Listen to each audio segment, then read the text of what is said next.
Hello guys, this is your friend and we are back with a new fanfic.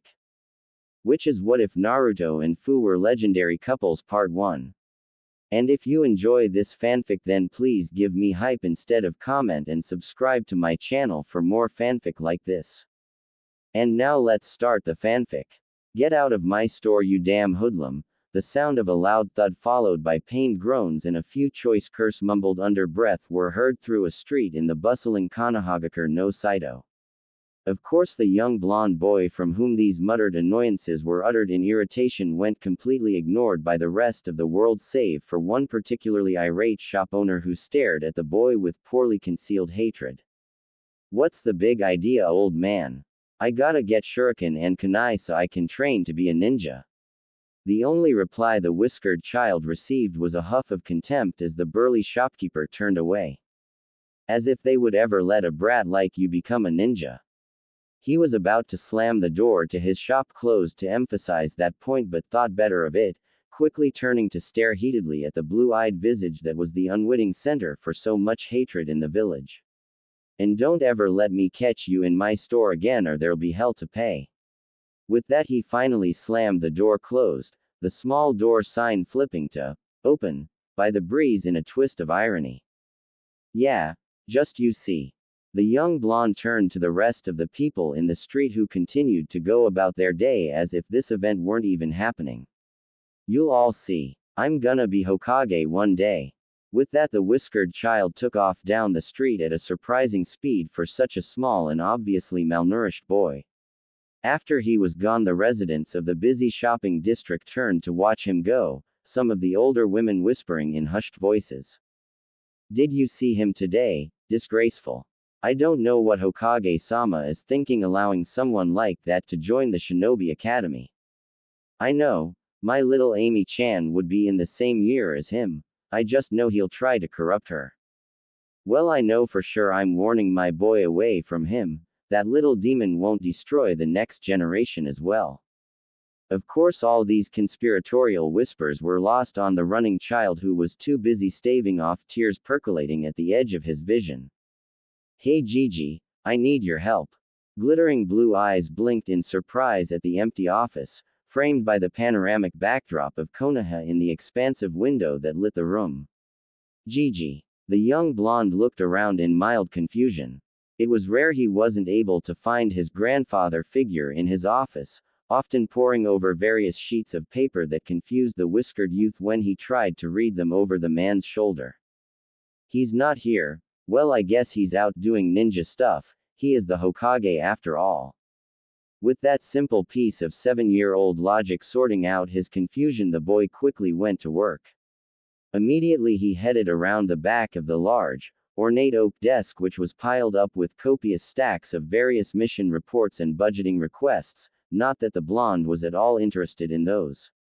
Instead he began to rifle through the drawers of the desk, uncaring that he was messing up the painstakingly sorted filing system. Finally, with a whine of annoyance, the whiskered blonde threw up his hands in defeat before running them through his messy golden locks. Why doesn't Gigi have any shuriken or kunai? Suddenly a mischievous grin that many Anbu had come to take warning of over the years split his lightly tanned face as he looked over at the large picture of the fourth Hokage on the wall. Gigi thinks I don't know about his super secret hiding spot. The grin still splitting his whiskered cheeks, the blonde quickly made his way over to the framed photo, pulling it to one side in a smooth motion to reveal a large metal safe. The old man shouldn't underestimate Naruto Uzumaki. The small boy pressed his ear to the cold metal, never once noticing the strange arrangement of kanji and symbol that spread out from the point of contact that glowed a welcoming blue before fading back into the safe. He twisted the dial with well-practiced hands until the last click echoed through the empty room. With a small cry of success, Naruto swung the large metal door open, only to frown with displeasure. He had seen the old Hokage open the safe many times, but he had never seen what was inside. Of course his childlike mind had instantly thought up many cool and mysterious possibilities, which were all the more reason he was disappointed. A stupid scroll. Of course the scroll was about as tall as Naruto was himself, but that was besides the point to the young blonde. Of all the things for Gigi to keep in an awesome safe like this, and he chooses a dumb scroll. With a small sigh, the blonde tried to pick up the scroll anyway, never noticing the 3 sets of hands that instinctually tightened over their kunai pouches in the darker corners of the ceiling. With a grunt of effort, Naruto managed to lift the enormous scroll about an inch before he was forced to drop it with a dulled thud. Squinting his eyes in an incredible impression of a fox, Naruto frowned at the large scroll before noticing a glint of metal. With a cry of success again, the blonde reached into the safe, pulling out his prize. His cry of delight, however, quickly changed into a look of intense confusion. What kind of weird kunai is this? He turned it over in his small hands, noting the odd 3-pronged shape and kanji written on a slip of paper wrapped around the handle. With a sigh, he tossed it back into the safe. It was obviously useless with such a weird design, probably some ancient antique his Gigi was keeping as a relic of the past. He swung the door closed with a disappointed sigh before sliding the picture back into what he thought was the correct position. With his brow furrowed, the blonde took one last sweeping look around the office before a light bulb seemingly clicked over his head. His short legs quickly carried him back over to the desk, where his hands began to frantically sweep back and forth under the polished wooden surface. Finally, a small, almost unnoticeable click graced his small ears as a secret compartment jutted out the side of the desk. This one was much smaller than the safe, and its contents confused Naruto even more.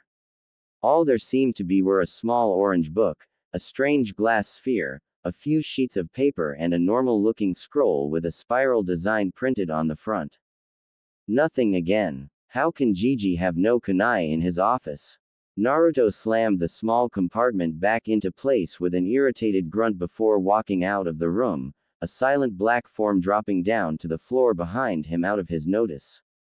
When the Hokage walked in later on that afternoon with the delegate from Kumo, he only found a rather amused dog-masked Anbu waiting for him with interesting news.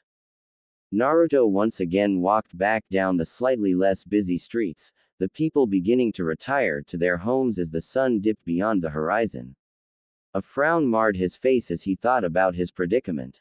Tomorrow he was supposed to start at the Shinobi Academy. It was a year earlier than most did, but the Hokage had assured him he would do fine. The only problem was that all the stores refused to sell him an shuriken or kunai.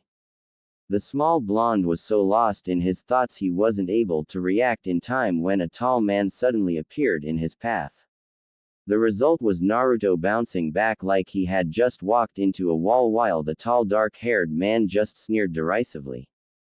Naruto looked up, expecting to be reprimanded for being so careless. However, all he saw was the telltale logo of the Konoha police force and a flash of red eyes before the man walked on, ignoring the blonde like he had never even been there.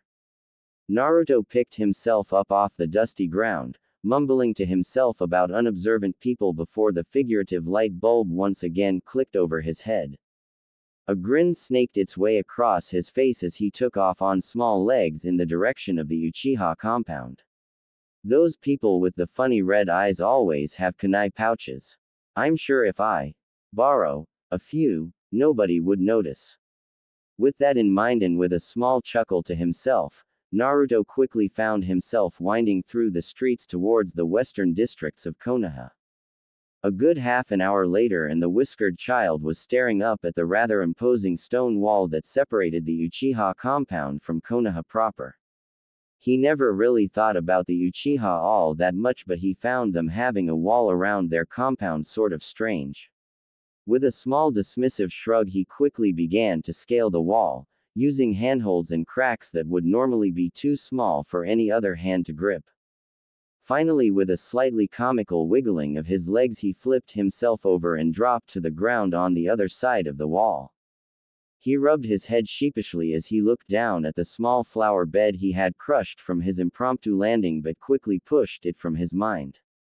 It was darker now, the sun having fully set beyond the horizon, and it provided Naruto with great cover as he stealthily, at least to him anyway, made his way through the back garden of whoever's home he had landed in. Strangely, none of the lights in the house were on. It wasn't that late at night. In fact, Naruto would usually be preparing himself a cup ramen for dinner about now. To satiate his curiosity, he peered in through a low window, but sure enough, the house seemed deserted. However, instead of trying to think why the blonde just grinned, this would make it all the easier to grab some kunai or shuriken. He tried to lift the window, but it wouldn't budge an inch. With a small grunt of annoyance, Naruto abandoned it and quickly hurried back through the garden, out onto an empty street. Once again, the blonde found it curious that nobody was out. He had never seen a street in Konoha so quiet before midnight. Feeling slightly less sure of himself but staying strong regardless, Naruto scampered across the street, ducking into another alley between two homes. Stopping to think for a moment, he remembered that all the clan compounds in Konoha were somewhat self-sustaining. That meant there had to be stores to buy things, and he hoped that would include ninja supplies. Ducking his head back out into the moonlit street, he nearly squealed with delight as he spotted exactly what he was looking for. The store was across the street from him, a large sign hanging out front that Naruto couldn't quite make out, but the various weapons in the window were visible clear as day, as was the large fan symbol emblazoned across the door. With as much speed as his small body could muster, he dashed across to the door, giving it an experimental push only to find it locked. Frowning, he looked around, noting the small flap at the bottom of the door, obviously made for whatever animal the shop owner kept. He was about to go around to the side alley to find another way in when he heard the sound of approaching footsteps echo through the silent streets. His eyes widened in surprise and fear of being caught. Naruto immediately ducked down, pushing himself through the small animal flap that was obviously never designed for human use. He quickly found himself stuck, his hips just a little too big to get through.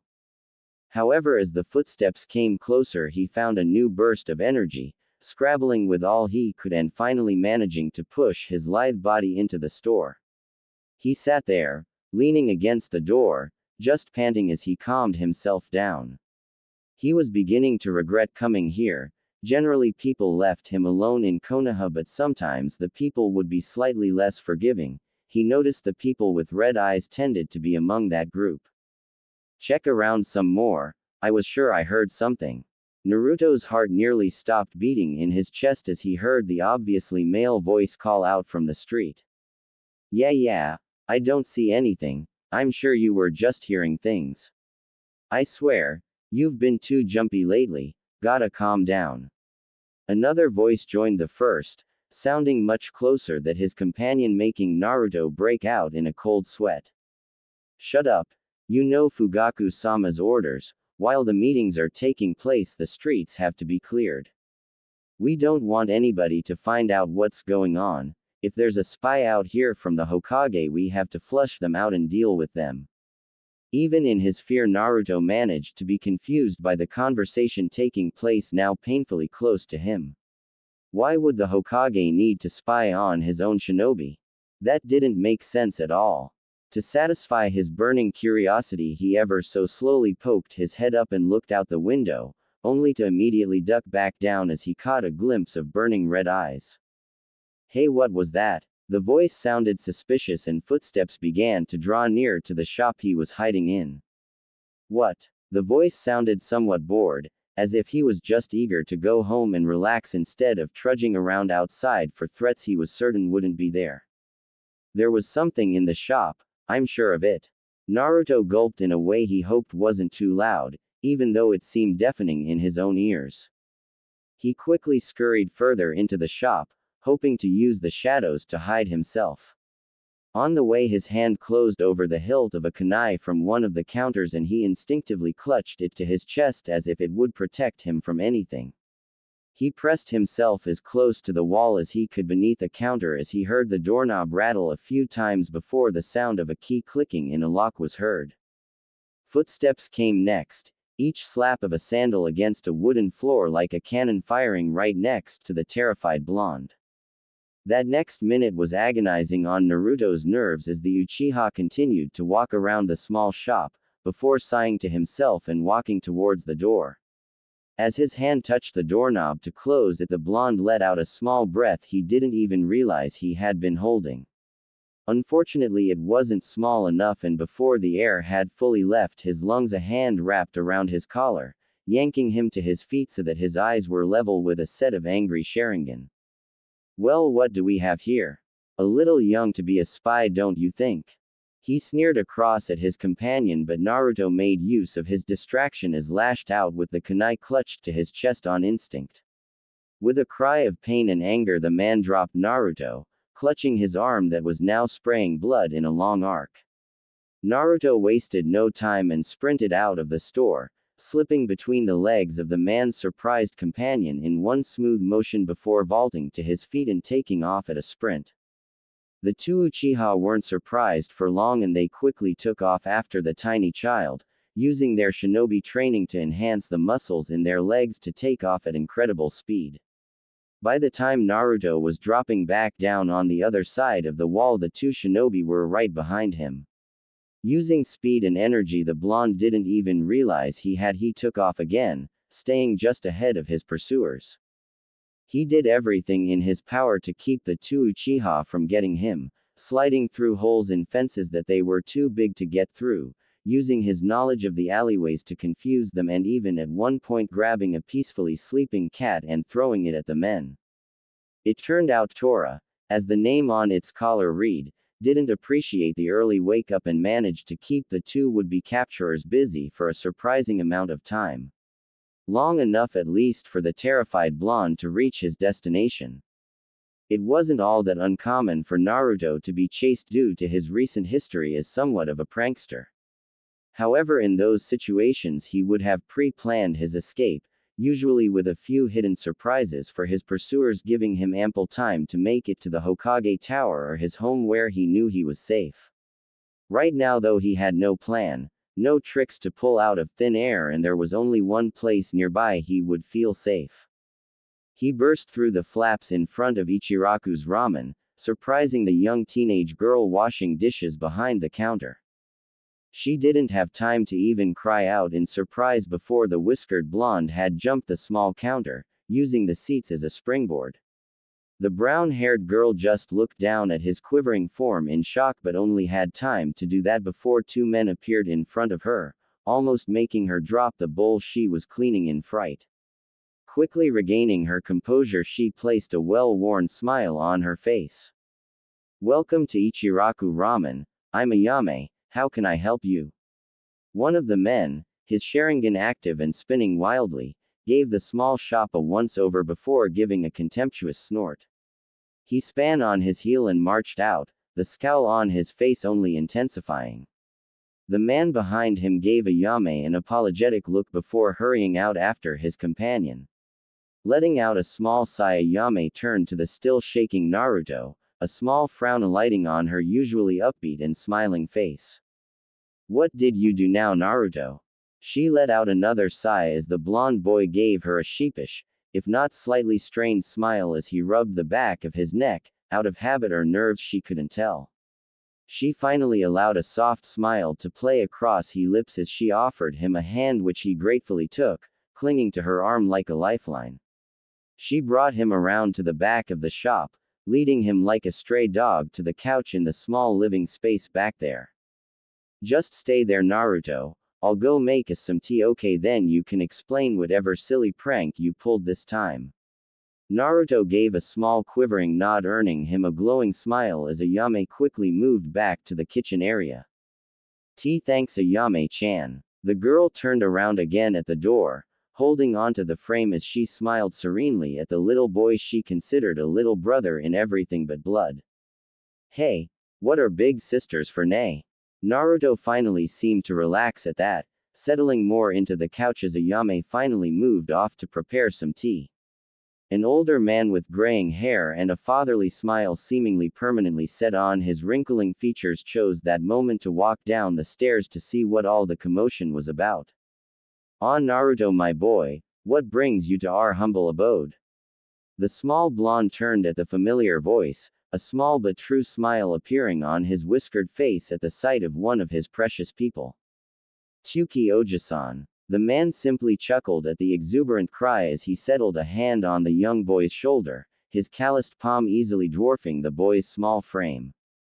Now who did you manage to upset this time, my boy? I hope it wasn't a Hyuga, you know how they reacted last time. He let out a throaty chuckle as he fondly remembered Naruto half crawling into his store, one arm and leg having been at the receiving end of the Hyuga's fearsome taijutsu style. It had taken a few hours before the boy could feel anything at all in those limbs. Naruto, on the other hand, just had an indignant if somewhat sheepish look on his face. I didn't do anything. They chased after me. Tuki just gave him a knowing smile. Honestly, he believed the boy's pranks would one day get him in a lot of trouble.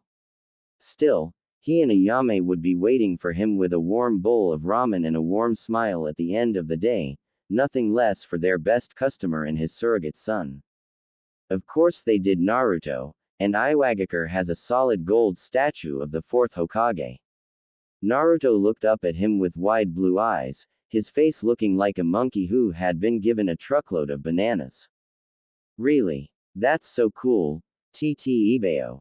Tuki just gave a small sigh. He should have known better than to try and use sarcasm on somebody as innocent as Naruto. No, you see, Naruto, the blonde boy in question blinked in surprise when Tuki suddenly cut off before jumping in surprise as he felt some kind of warm liquid spray across his back. He looked around only for his eyes to go wide in shock and terror. Tuki was on the floor, unmoving, a single kunai sticking out of his blood-soaked throat. Behind him stood the two Uchiha who had been chasing him, a cruel glint in the spinning red eyes of the one in front. Oromaru, what are you doing? The one behind seemed shocked by his companion's actions, his eyes flickering between the dead man on the floor and his fellow Uchiha. Shut it, Takaho, there can't be any witnesses. Do you know what will happen if word gets to the Hokage about the coup?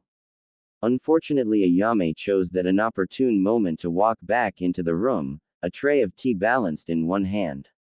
Time seemed to slow as she took in the scene in front of her. Two men standing over Naruto, kunai poised to strike, her father on the floor, blood still spilling from his throat as his empty eyes stared at her.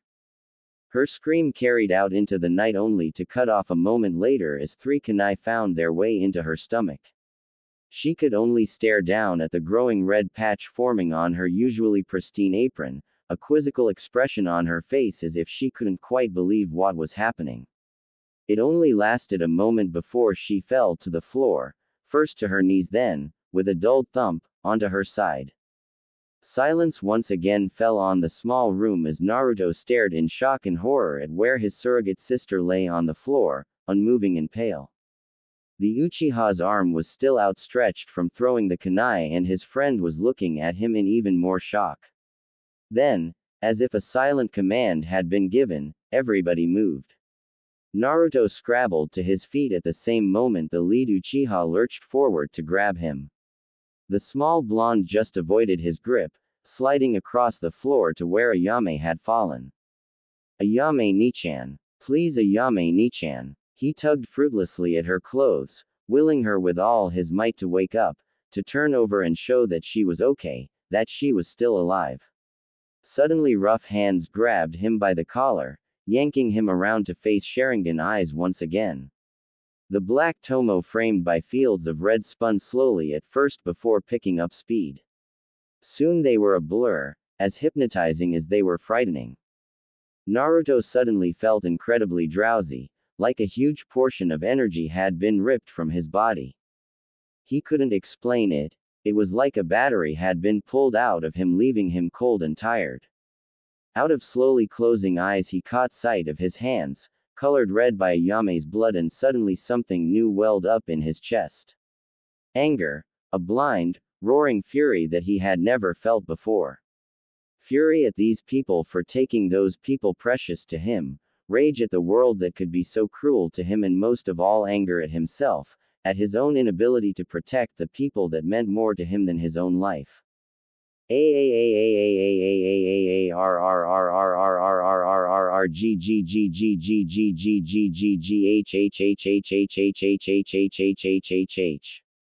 Pain. Sudden blinding pain welled up behind his eyes like somebody had lit them on fire. Suddenly he wasn't tired. He had more energy than ever. Everything seemed to slide into perfect focus, colors coming alive like they never had before. Then a pressure seemed to build up inside of him, welling up and begging to be released. Everything flashed for a brief moment in perfect clarity, time frozen as if captured by a picture, then, nothing.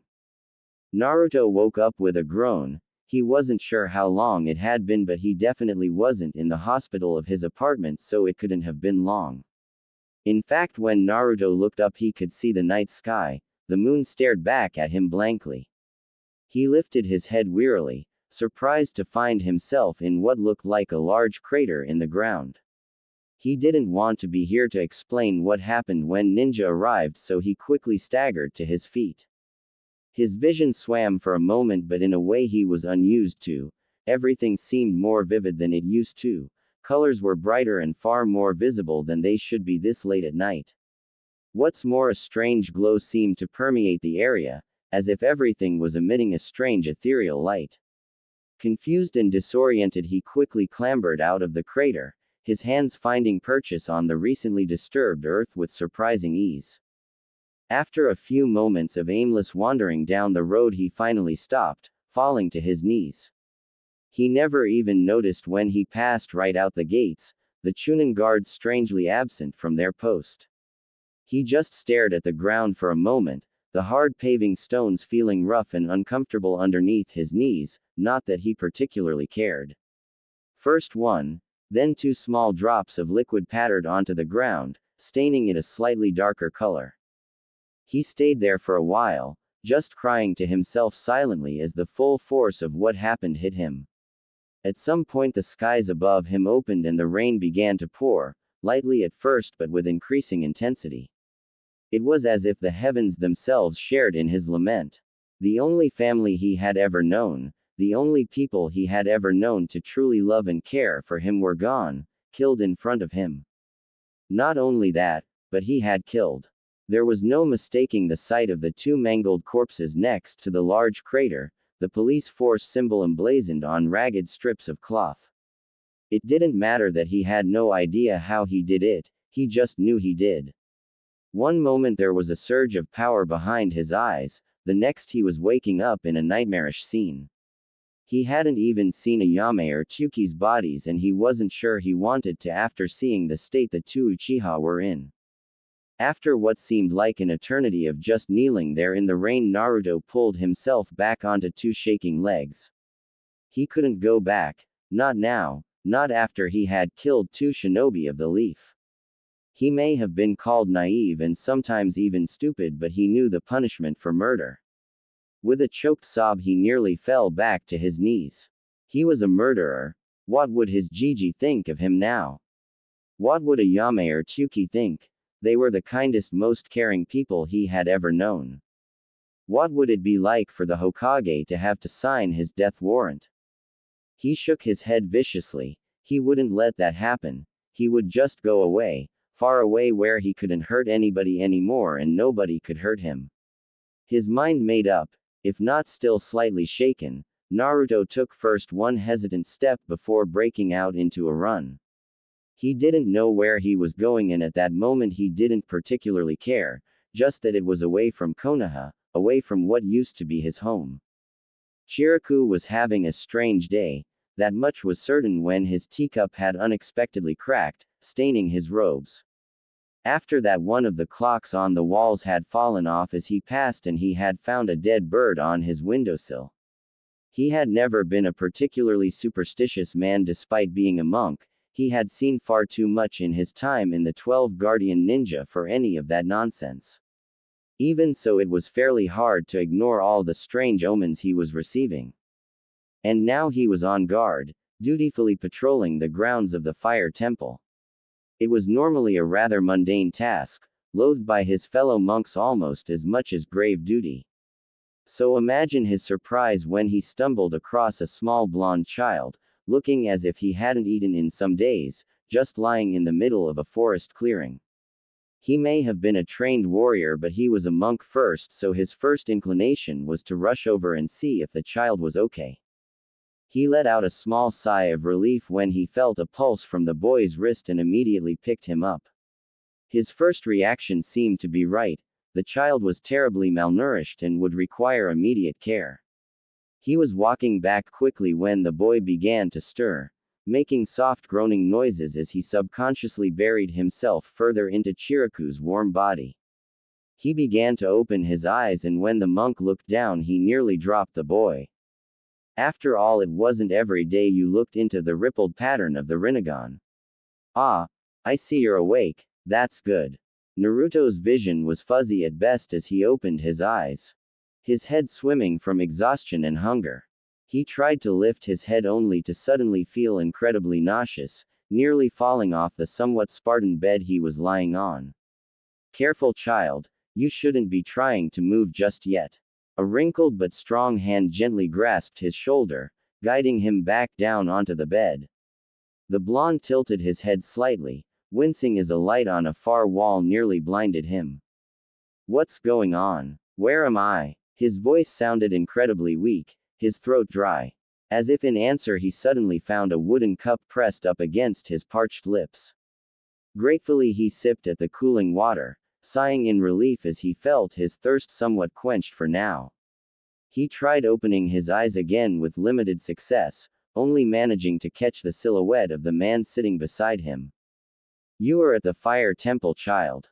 Young Chiraku found you while he was patrolling the grounds. It is a sanctuary for priests and monks such as myself to find solace in meditation. Naruto simply blinked in response, finally managing to prop himself up on his elbows and right his vision. The man sitting next to him was old, very old. His face was wrinkled almost to the point where it seemed his eyes were permanently squinted. A small pointed beard jutted from his chin, the hair grayed with a few streaks of white. Even so, his face was kindly and serene, as to be expected from a monk. However, the most amazing thing about him was that he seemed to be enshrouded in an aura of pure energy, his body aglow with that same ethereal blue light Naruto had seen ever since the incident which led to his self-imposed exile from Konoha. But where that energy had before seemed unruly and chaotic, around the monk it flowed calmly like water passing through a gentle stream. I see you do not know much of the world if my words confuse you. The man's smile took on a slightly more mischievous hue as he talked, his eyes squinting in a way Naruto found eerily reminiscent of his own fox-like look. Suddenly he blinked in surprise as he realized what the man had actually said, the information taking a few moments for his confused mind to handle. Hey, are you calling me stupid? His response was a throaty laugh as the man placed a placating hand on Naruto's shoulder. The blonde instinctively shied away from the contact, finding it unpleasant for a reason he couldn't quite place. It was familiar. Not at all, my lad. The old man looked away for a few moments as if in thought, however it was obvious even to Naruto that it was exaggerated. Let's just say, ignorant. He gave another kindly smile before his gaze took on a more serious disposition. Let me have a look at your eyes, child, I need to check on something. He leaned forward, but Naruto quickly backed away from the man's hands. The old monk merely took his hands back, holding them in a placating manner. What are you gonna do to my eyes? The man chuckled in what he hoped was a disarming manner, waving his hand dismissively. Nothing, I merely want to take a look at them. Naruto seemed hesitant to comply at first, but eventually he leaned forward, opening his eyes for the monk to see them properly. Ah, young Chiraku was correct then. He stayed like that for a few moments, gazing intently into Naruto's eyes as if they were the window to enlightenment. What is it about my eyes? And how do you see them when you squint so much? Once again the elderly monk merely chuckled, amused by the boy's brazen question. My, aren't you an energetic one? Tell me, what do you know about those eyes of yours? Avoiding Naruto's question, the man leaned back, gazing at the blonde evenly. Naruto simply looked confused as he blinked a few times, looking around for something reflective. My eyes. They're blue and they let me see stuff. What's it to you? The wizened monk raised an eyebrow at that as he reached inside the sleeve of his robe, producing a small hand mirror. Blue, you say? Is that what you see? Naruto took the small mirror presented to him with caution, before nearly dropping it in surprise. He stared intently into the reflective glass, looking one way, then another just to check what he was seeing was real. My eyes. What happened to my eyes? They look all weird. As Naruto fretted about his new appearance, the old monk gazed at him calmly. However, a few more wrinkles appeared on his brow as he leaned back in. Those, my boy, are what are known as the Rinnegan, a dujutsu like the Sharingan or Byakugan. The blonde, drawn away from the mirror in his hands by the elderly voice, gazed at the monk in confusion. Dojuku. Sharingan. Bakulan. The monk chuckled to himself, not sure what he was thinking, trying to explain things such as these to a child. He offered a hand which the blonde seemed at first hesitant to accept, but in the end took it anyway. Walk with me, child, we have a lot to talk about. Naruto gazed up at him, his new steely purple eyes wide with childlike innocence, even though behind that was something else. What's your name, my boy? They left the small room Naruto had been lying in and the blonde took the opportunity to look around. The corridor they were now in seemed just as bare and Spartan as the room he had awoken in.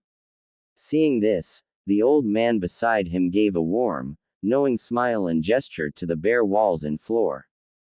This is a temple, child, we have little use for material possessions or gains. They are distractions from the pursuit of enlightenment. Seeing Naruto's confusion, he chuckled, rubbing the back of his head sheepishly in a very un-monk-like manner. We don't have a lot. Understanding now, the boy's eyes widened as he nodded his head. Yeah, I didn't have a lot back in Ko, he trailed off, looking down at the floor with a frown, the hand that wasn't occupied in the monk's clenching into a fist. Chukaku. Naruto looked up in surprise, shaken from his thoughts by the warm voice. The monk was looking down at him, his eyes squinted and a comforting smile across his features. My name is Chukaku, head monk of the fire temple here in Hai no Kuni. And yours? Naruto blinked once before coughing and rubbing the back of his head. Naruto. Chukaku seemed to draw in a deep breath, looking out a window into the grounds of the temple where a group of monks were running through their kata in perfect synchronization. Ah, Maelstrom, a good strong name. I feel your future will be filled with great things, if not hardship to get there. Seemingly pulled out of his trance-like state, he blinked rapidly, regaining his composure and earlier kindly stance. But as to only be expected, of course, we all must go through hardship to fully appreciate the gift that is life. Nay. Naruto just stared at him strangely for a few moments in awkward silence before Chukaku coughed into his hand and began walking down the corridor again. Yes, well, anyway, you are more than welcome to stay here, Naruto. We cannot promise you a comfortable life, but you will have companionship and peace if you so choose. The blonde just stared up at him in wonder, his eyes wide in amazement. You would let me stay here? Chukaku merely chuckled to himself, not even bothering to turn around. Of course, what kind of monk would I be if I turned around a starving child on my doorstep? Come now, we shall go find you some food and a place to sleep. I'm sure Sora will be delighted to finally have somebody his own age to talk to. Suddenly the elderly monk felt Naruto stop, his hand slipping out of his wrinkled grip. He turned back only to see Naruto standing there, his head lowered with his messy hair shadowing his eyes. I can't. He sniffed loudly and Chukaku could see tears rolling down the boy's cheeks. I don't deserve it, I'm a monster. The young blonde was shocked though when he suddenly felt himself being embraced. Chukaku had taken him into a warm hug, gently patting the boy's back in a comforting manner. Don't say that, Naruto. You are not a monster. I refuse to believe any child such as yourself could ever be a monster. He stood up and for a moment Naruto was sad to feel the warmth from the embrace disappear. Quickly he found an old wrinkled palm held out before him, offering for him to take it. Come now, tell me your story. Naruto stood there for a moment before he wiped the tears off his face and took the outstretched hand. Alright Naruto, what do you know about chakra? The small blonde beside the old monk looked up to him with wide, naive eyes. Chitara. Chukaku merely chuckled as he patted the boy's head, much to the blonde's ire if his scowl was anything to go on. Naruto was now dressed in the more traditional robes worn by the Fire Temple monks, the loose linen clothing tied by a white sash. Chakra Naruto. It is the lifeblood of the world, the energy that permeates everything and is produced in every living creature on the planet. By meditation and physical exercises one can slowly gain control over their chakra, molding it and forming it ways that allow us to do many wonderful and otherwise impossible things. He looked down with the same kindly smile only to see Naruto look away disinterestedly. With a raised brow Chukaku lightly bobbed the small blonde on the head with the end of his shikuju. Hey, what was that for? Chukaku merely put on an innocent smile as he hid the staff behind his body, despite it being taller than he was. Whatever do you mean Naruto-kun? Although it is very poor manners to not pay attention when somebody is speaking to you. The young blonde merely scowled at the elderly man, rubbing his head lightly where he had been hit. However, when it looked like he would retort angrily, Chukaku merely twitched the hand holding his staff and Naruto backed off. Sorry, but this chakra doesn't sound all that amazing. Once again a solitary eyebrow rose on Chukaku's forehead as he began to walk towards a nearby wall, his shikuju jingling with each step. Oh no, you say you come from Konoha, right? Naruto didn't answer, but Chukaku caught his tensed posture out of the corner of his eye. That's a ninja village. At the mention of shinobi, the old monk could tell he now had Naruto's full attention. Chakra is what allows ninja to perform their various techniques and jutsu. If possible, at the mention of jutsu, Naruto became even more attentive. Jutsu. Like fireballs and those cool exploding tags. Chukaku gave a small smile and a curt nod which only widened Naruto's eyes. Correct. You see, by balancing and combining the physical and spiritual energies in one's body you form chakra, which can then be controlled through the use of hand signs to mold in the way the technique requires. He stopped, standing next to one of the imposing walls of the temple, higher than most of the buildings it protected. However, that is not the end of it. Those skilled enough do not even require hand seals and can mold chakra through sheer concentration and focus. Naruto was practically bouncing on his feet at this point, so Chukaku decided to hammer the point home. In fact, I believe one of the earliest techniques taught to young ninja is the surface clinging exercise, like so. With that, the old monk kept walking, putting first one foot, then another on the wall until he was high above Naruto, who could only stare up with amazement in his eyes. Using chakra to stick to a surface, no matter what it is. He walked back down at a leisurely pace, making it seem like he wasn't defying gravity but instead taking a calm stroll. Of course, there are other ways to mold chakra, you even mentioned one. At that, the blonde gained a confused expression which made Chukaku chuckle lightly. Those exploding tags, they work slightly differently. Instead of molding chakra inside the body, you apply it to special seals that mold it for you in whatever medium you choose, usually ink. This is a branch of the ninja arts known as fuinjutsu. It has as many, if not more uses than its more traditional counterparts.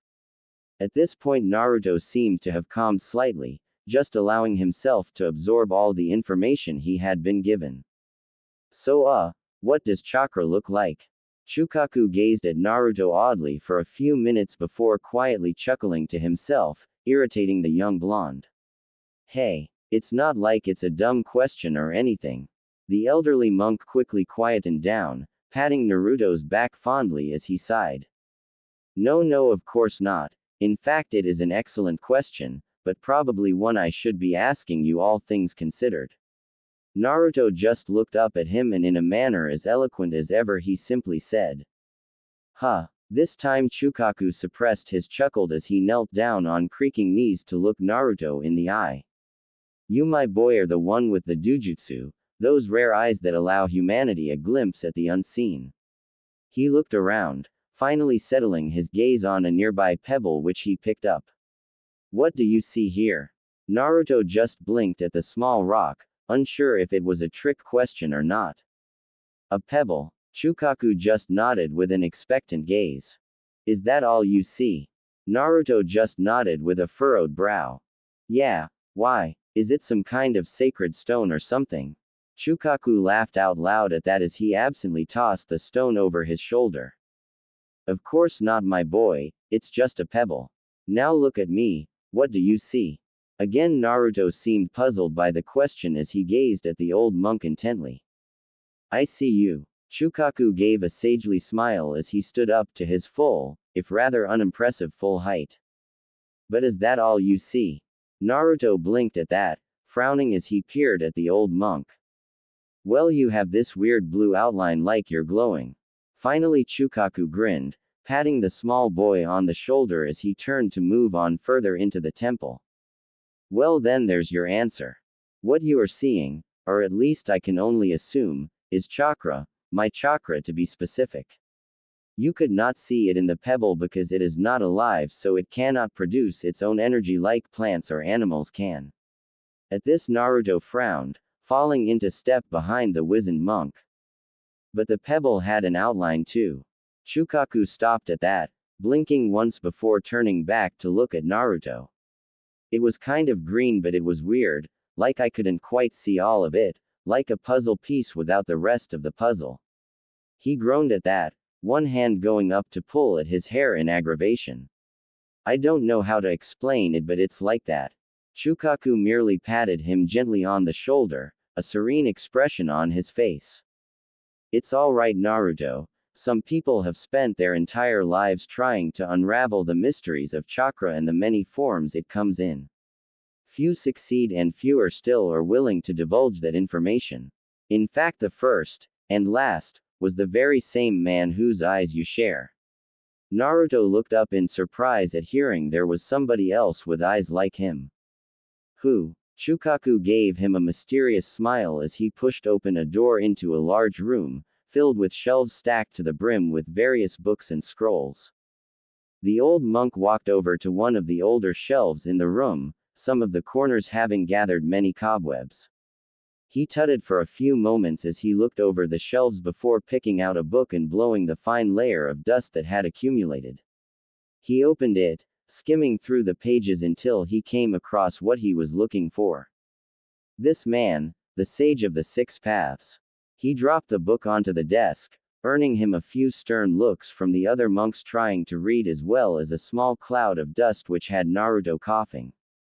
When his eyes finally stopped watering, he looked down at the page the book was open to. It was an image of a man, or at least the silhouette of a man, standing before an enormous beast with 10 tails and a single red eye filled with 9 tomo in concentric circles.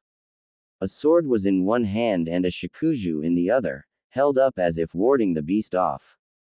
It seemed to be a rubbing of a wood carving, as there were no photos from that era. Who was he? Chukaku looked down at the image of the man said to be the founder of Shinobi, the first man to both discover and unravel the mystery of chakra. Well, by your eyes I suspect your ancestor, distantly of course. He was said to have lived over 1,000 years ago after all. Chukaku flipped the page, revealing another image, this time of a rather crudely drawn but nonetheless shockingly similar image of a pair of Rinnegan eyes. Naruto traced the circles radiating out from the pupil with awe in his eyes, even as his other hand lifted up near his own eyes.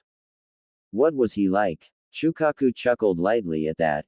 He could remember standing before this very book in one of his countless sessions with his own master, the previous head monk, asking that very same question, so he knew just what to say. Unfortunately, not much is known about him. History doesn't stretch that far back as far as written records go. From what we know, he seemed to be some kind of wandering holy man, spreading his teachings about chakra and peace. Eventually he battled a great evil, banishing it from the world forever. Naruto thought back to the enormous creature from the first image and shuddered. He couldn't imagine fighting something like that, and it was only a picture. He was also said to have created the moon. Naruto spun around, looking up at the older man with incredulity, to which the monk just chuckled.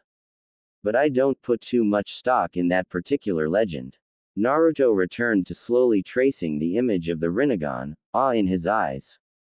He must have been powerful. Chukaku just nodded at his side, an intense look on his wizened features as his gaze drifted from the book to Naruto himself. You know, they say his power came from his eyes, the eyes you now have. Naruto turned back to him, blinking in confusion as Chukaku placed a warm and firm hand on his shoulder. You may have been given a powerful gift, even if the circumstances were terrible. Those eyes give you unrivaled potential, you know, and with that potential comes great responsibility. I just hope you'll remember that when you have power one day. Naruto stared at him for a moment with wide eyes before nodding resolutely, fire in his eyes. Good. I see great things in your future, Naruto-kun. Now come, there's somebody I want you to meet. Shiraku-senpai, why are we out here? The small blonde was sitting in the middle of the largest training ground in the temple. It was towards the back and surrounded by high stone walls with the same seals that protected the main door of the temple. It was used by monks seeking to train new techniques that they hadn't fully mastered yet, where they wouldn't pose a threat to the rest of the temple. For safety reasons, Naruto, we don't want anybody getting hurt when we try this. Naruto just groaned as he rocked back and forth. The large stone slabs that made up the floor were very uncomfortable. Try what? You keep acting all mysterious, senpai. Shiraku finally gave a satisfied nod as he looked over 3 seals he had been setting up on the wall of the training ground. It mirrored the 3 others on all the other walls, chakra suppression seals. The bald monk honestly didn't believe that such a small boy could pose that much danger, but his master had told him to take extra precautions, so that is what he was doing. Okay, we're all ready to start now. Naruto, are you ready? Shiraku turned to face his latest student. The two had been properly introduced shortly after Naruto and Chukaku's talk in the library. Naruto had thanked him for saving him, and quickly the two developed a teacher-student type relationship. It was refreshing for the warrior monk to have a new inquisitive mind to ask him questions. Ready for what, senpai? The bald monk merely smiled as he walked back over, sitting down in front of Naruto in a cross-legged position. After your. Shiraku frowned as he tried to think of the best way to say this to a child. Incident in Konoha. He winced as he caught the sudden tension in Naruto's posture, but continued anyway. He thought it would be better for Naruto to confront his past instead of trying to ignore it. You said you awoke in a crater. Master Chukaku believes this may be one of the inherent powers of your Rinnegan. We want to find out exactly what triggers this so we can replicate and, in time with training and meditation, control it. Naruto seemed less sure but nonetheless nodded, if hesitantly. Alright, now I'm going to have to ask you to remember that night. Remember just what you saw, how it felt, everything. Naruto blinked in surprise before looking down, his hair overshadowing his eyes momentarily. That was the problem, he couldn't forget. He remembered every detail of that night like it was forever burned into his memory, that, and everything after it. The feel of Ayame's blood on his hands, the intense fear and self-loathing as he stared up at those spinning red eyes, the coppery tang in the air, and the echoes of Ayame's screams still ringing through the room.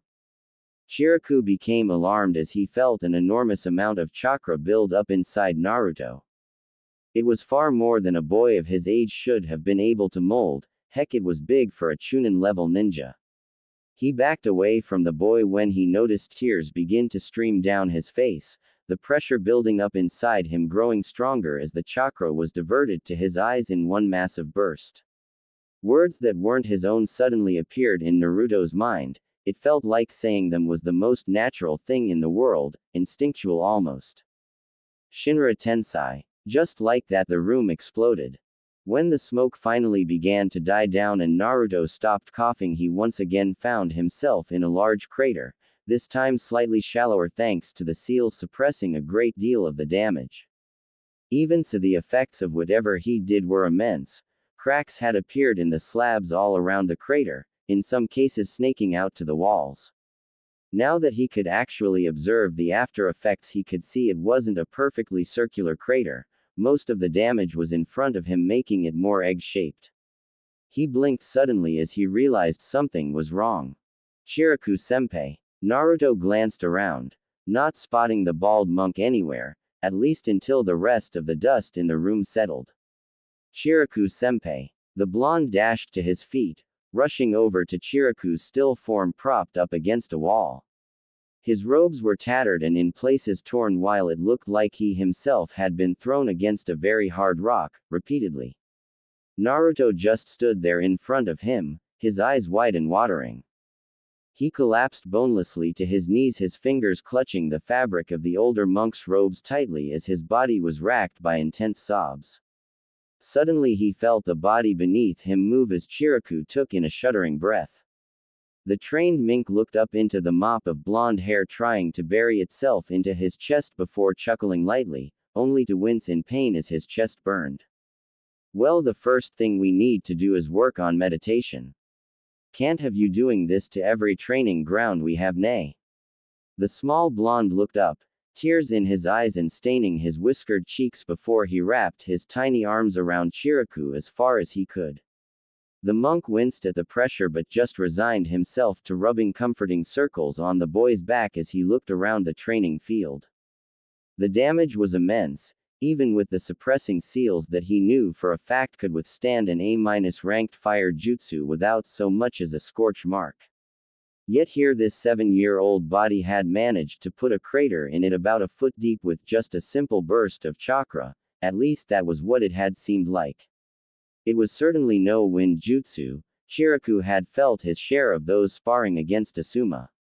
He had never seen anything quite like it before, and that said a lot in his opinion. Such power for one so young. Master Chukaku was right about you, Naruto. You will grow up to be strong. The bald monk smiled at the thought even as another streak of pain flared in his chest, and I'll be there to guide you along the way for as long as I can.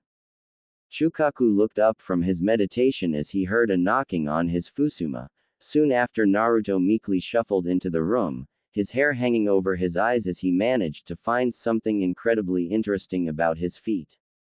Yes, Naruto-kun, what can I do for you? The boy looked up for a moment, catching the older man's gaze for a split second before looking away. In that moment Chukaku saw fear, regret, a whole multitude of emotions running across those rippled purple eyes. I don't think I can do it. Chukaku stood up at this, walking over to the now trembling boy. Do what, Naruto? He placed a hand on Naruto's shoulder only for the boy to pull away, wrenching himself out of the firm grip. Everything. This training. Learning to control this power. He looked up now and it was painfully obvious the boy had been crying. His eyes were reddened and there were still streaks running down his cheeks from the tears he had shed. Please, Master Chukaku, I don't want to hurt people anymore. Chukaku sighed at that, kneeling down on his old knees so he could look at Naruto from his level. Naruto, you wanted to be a shinobi, didn't you? The blonde looked up at that, blinking in confusion despite the new tears already welling up in his eyes. Did you know that as a shinobi you would have been asked to kill people? Chukaku almost flinched as he saw the horrified look on the boy's face. He hated to see such innocence lost, but he knew Naruto would only torment himself further if he didn't do something now. No ninja is without blood on their hands, not even the Hokage. Chukaku shook his head at that, especially not the Hokage. Naruto had stopped shaking now, looking at the elderly monk with a look caught between his sorrow and slight interest. But do you know what separates most shinobi from common thieves and murderers? Naruto blinked once, somehow unable to tear his gaze away from Chukaku's as he slowly shook his head. They know what they fight for, be it for the home they spent so long protecting, or the bonds they made with the people they care about in order to protect them. The elderly monk sighed. Even he had at one point fought and killed. You know, Naruto, after some men experience war and bloodshed they forever vow never to harm anybody ever again. to shy away from all conflict. His eyes hardened at that as he almost lost himself to a lifetime of nostalgia and regret. Those people are cowards. Naruto's eyes widened at that, his shuddering had stopped and the tears were no longer flowing. Seemingly remembering what he was doing, Chukaku looked back around, a warm expression back on his face.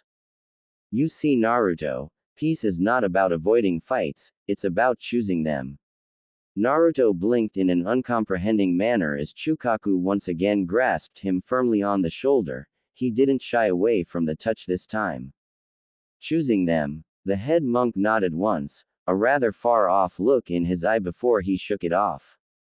You have a great power at your disposal, and with patience and training you can master it, becoming strong, very strong. But it is what you do with that strength that will define what kind of person you will become.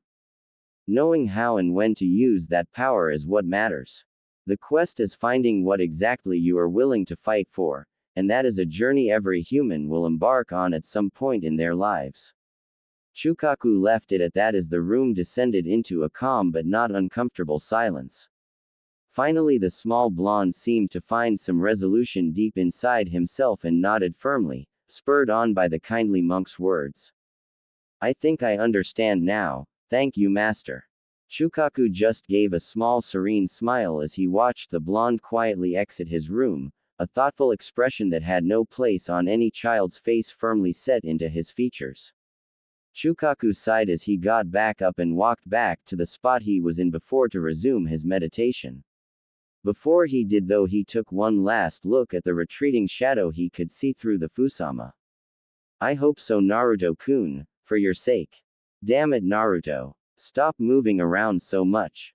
The sound of limbs slicing through air and the occasional grunt of exertion echoed through the small training room on the eastern edge of the fire temple as two combatants constantly moved back and forth in a graceful dance of punches and kicks. Maybe you just need to move faster, Sora. A grinning blonde ducked under another high kick before gracefully sliding through his opponent's legs.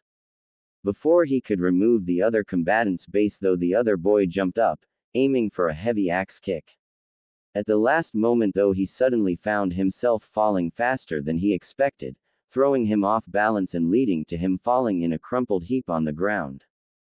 That's another point to me, Sora. The dark blue-haired boy looked up with a pained groan at the hand outstretched in front of him before taking it with a few mumbled curses. How many does that make now? 5-2. Sora scowled at the grinning blonde before pushing the hand away in irritation. I would have had you that time if you hadn't used your gravity manipulation. It's cheating. Naruto just chuckled as he patted his friend on the back. All's fair in love and war, as Chiraku-senpai says. Sora just scoffed as a smile finally broke out on his face. Yeah, and what would Chiraku-senpai know about love? At that, both boys burst out laughing, the joyous sound bouncing around the small training area. Oh. At the sound of a third voice, both boys immediately froze before shakily turning their heads to look into the amused expression of the very man they had been talking about. And what does Chiraku-senpai know about love? Outside, two monks were passing by the training ground when they heard two loud gulps followed swiftly by two even louder thumps.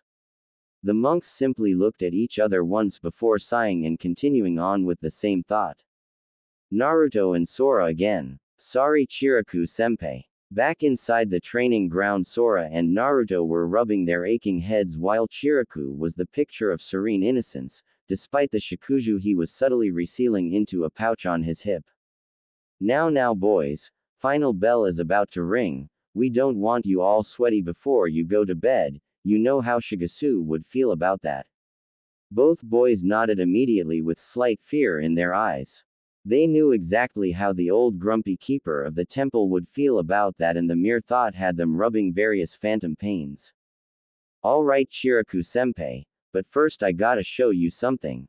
The older monk simply raised an eyebrow at the excited blonde. A year living in the temple really hadn't done all that much to calm his energetic spirit. Would this thing happen to be a certain technique Master Chukaku has forbidden you from using in any of the indoor training grounds? The blonde smiled sheepishly as he rubbed the back of his neck, glaring at Sora as the other boy chuckled behind his hand. He was remembering the other times Naruto had supposedly mastered the more powerful techniques at his disposal. No, no, come on, Chiraku-senpai, I swear I have it this time. I know what I was doing wrong. The older monk stared at the whiskered child for a few moments as Naruto bravely met his gaze before sighing and gesturing outside. Fine, but not inside, we don't need a repeat of last time. As if to stress his point, he looked across the open field they were entering to a large hole in the wall on the far side. The result of Naruto's latest attempt at his technique. Not gonna happen, just watch me. With an excited cry, Naruto dashed across the fields to face one of the pre-prepared training dummies before adopting a standard fighting stance. Sora dropped to the ground, getting comfy for something he was sure was going to be hilarious while Chiraku watched more intently. Naruto relaxed himself, concentrating on the pool of energy deep inside himself, drawing it out and directing it through his body. He allowed it to build up inside him but controlled it from becoming too strong. He had learned the consequences of that the hard way. Finally, he pushed the chakra to his eyes and hand at the same time, simultaneously bringing one arm up so his palm faced outwards in one smooth motion. Shinra Tensei. Sora and Chiraku could only watch on amazed as the training dummy was summarily obliterated by the veritable wall of gravitational forces slamming into it. It soared across the field, flying out of sight over the roof of the next building over, raining stuffing and bits of hay down as it went. Unfortunately, that wasn't the only thing that went flying. Whoa! Almost as fast as the training dummy was blasted away, Naruto was sent flying back in the opposite direction. However, he came to a much quicker stop, embedded in a wall a few feet away. Like a marionette with its strings cut, he flopped to the ground, leaving a surprisingly accurate imprint of his body in the wooden wall. A few seconds of silence passed before Sora burst out into an uncontrollable fit of laughter. Even Chiraku had to stifle a few chuckles before walking over and helping his student up from the ground. I'm impressed, Naruto. You finally managed to direct the force of the technique, although you might need to work on counteracting that force on yourself. Naruto just nodded limply, his eyes looking slightly distant as he gazed up at the three sets of his senpai looking down at him. Soon after, Sora came over and gave Naruto a shoulder to lean on, but not before he finished his laughing fit. Even so, while he found his friend's misfortune as funny as any good friend would, he had to be impressed by the sheer power behind the attack. He certainly wouldn't want to be on the receiving end of it. All right, Chiraku-senpai, I'll help Naruto to his room. We were going to have another spar, but I don't think he's in that condition right now. Chiraku just nodded once before turning and retiring to his own quarters, even as the evening bell began to toll around the temple.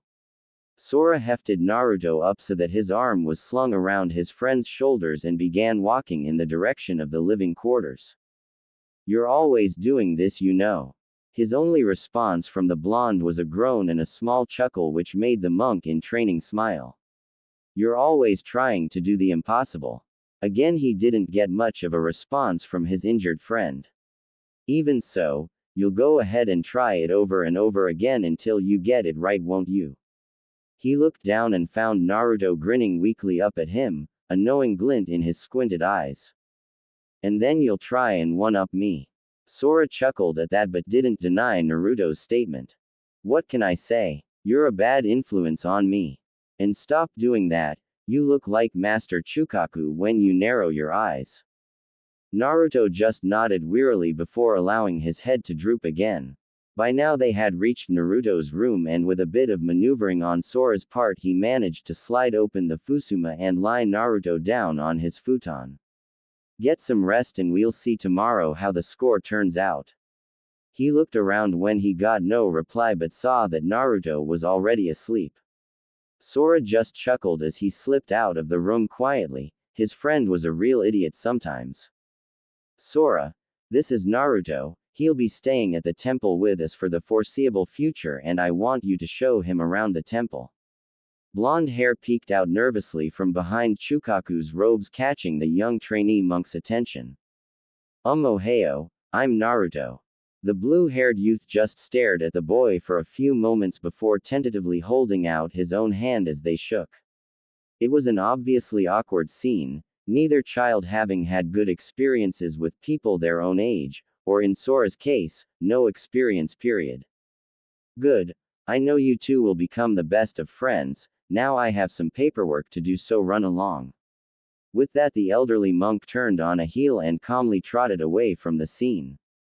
So, what's it like being a monk? Sora just blinked at the whiskered boy before looking away at a wall. I don't really know, I've always lived here so I don't know much else, but it's nice. Naruto nodded at that with a small smile as his posture became less tensed. So what do you do for fun? Sora blinked again, finding this very different to talking with the monks who were always very reserved and self-assured. Well, we have breakfast in the morning followed by meditation and training, then lunch then. Naruto waved his hands in front of him, cutting the boy off. No, I mean like for fun. In your spare time and stuff. When you're not training or anything. Sora frowned as he looked at Naruto. This was a surreal experience for the boy, that was for sure. Well, the library is always available for recreational reading. Naruto blinked once before hanging his head down, a metaphorical cloud suddenly appearing over his head. That sounds so boring. Sora suddenly gained a tick mark over his eye as he slammed Naruto over the head with his covered arm, his eye twitching in irritation. The monk's pursuit of enlightenment is not boring. It's a spiritual journey into one's soul, and as such, Sora trailed off as he saw Naruto miming along to his words with his hand with a decidedly unimpressed look on his face. Like I said, boring. The blonde flopped to the ground, adopting an incredibly poor attempt at a meditative pose. I mean, what's the big deal with sitting like this anyway? Sora's eye began to twitch again, suddenly regretting getting lumped with this obvious idiot. Suddenly though, a superior smirk appeared over his face as he too got onto the floor, adopting the correct pose for meditation with his palms facing up, his hands in loose fists and his knuckles touching. Well, Chiraku-senpai says that it takes the utmost skill and concentration to properly meditate, obviously such things are beyond you. At that, Naruto looked up in annoyance, his own tick developing over one eye. Oh yeah, I bet it's not so hard, I could meditate way better than you could. He looked over the position Sora was in and quickly adjusted his own posture to match. If Sora hadn't been so annoyed with the blonde, he might have been impressed at Naruto's first attempt. Instead, he simply raised a haughty eyebrow in mild contempt. Amateur. When he didn't get any response, he looked up to see Naruto's head turned away, his eyes closed in a mockery of meditation. It was obviously an exaggerated way of ignoring Sora. The blonde quickly found a fist buried in his skull and an angry Sora above him. Hey! Don't ignore me. From a nearby window, Chukaku watched the whole scene with his mouth hidden by his sleeve. A mild chuckle escaped his lips as he observed the two boys' interaction. He knew it was a good idea to introduce the two, for the other monk's amusement if nothing else. Chukaku looked up from his desk with a fond, nostalgic smile as he thought back on the last year since Naruto had joined the temple. It was quickly marred with a frown, however, as he once again picked up the piece of paper he had been reading. He sighed as he placed it to one side, quickly drafting up the same response he had written every time he received a letter like this. Finishing with a flurry as he signed his name, he sealed it into an envelope ready to give to the passing mailman the next morning. He sighed again as his gaze drifted over to the seal on the envelope the message had come from, the seal of the Hokage. He would change the wording every time, sometimes offering things in return, but the gist was always the same: bring Naruto back to Konoha. In the same manner, his answer never changed from a firm and resounding no. As long as Naruto was under the roof of the fire temple, Chukaku would see he never had to return to his old home. The young blonde had told him about his life there after some coaxing, and the elderly monk was appalled. He had worked out from the boy's treatment and the village's vehement requests for him to be returned just what he was, as well as from his appearance just who he was, although it was speculation until he could find evidence. Even so, he found the village's blatant hatred of a child horrific, especially considering the burden that was already on the poor boy's shoulders. What made it all the better was that he had the power, the authority, and the influence to keep Naruto here, whether the Hokage or anybody else had anything to say about it or not. The fire temple was firmly under his control as head monk, and in turn he reported directly to the fire daimyo, nobody else. He had known the man since he was just a baby in his mother's arms and had always made sure to be in his favor. What's more, the man knew better than to upset the person who controlled his protection detail, the 12 guardian shinobi. Of course, it was always Naruto's decision. If the boy ever actually wanted to return to his old home, Chukaku would not stop him. He would of course be sad to see the boy leave. The temple had been a much brighter place since the boy was introduced. However, he had never seen any indication Naruto wanted to leave. In fact, the boy seemed incredibly happy here, like he had found a smile long since thought forgotten. Chukaku was suddenly broken from his musings as he heard a loud commotion somewhere outside. He moved to the window, a troubled frown creasing his already wrinkled brow as he spotted what looked like a fire on the other side of the temple. However, it was when he saw the first flicker of red and felt a malevolent aura wash over the area that he immediately rushed from the room. Naruto's short-lived sleep was troubled, filled with orange fur and blood-red eyes before he awoke with a start. Cold sweat covered his body, making his robe stick to his skin uncomfortably as he panted. He took a deep breath before raising himself onto his elbows. Glancing over at the clock on his wall, he noted it had only been about half an hour since Sora had brought him to his room.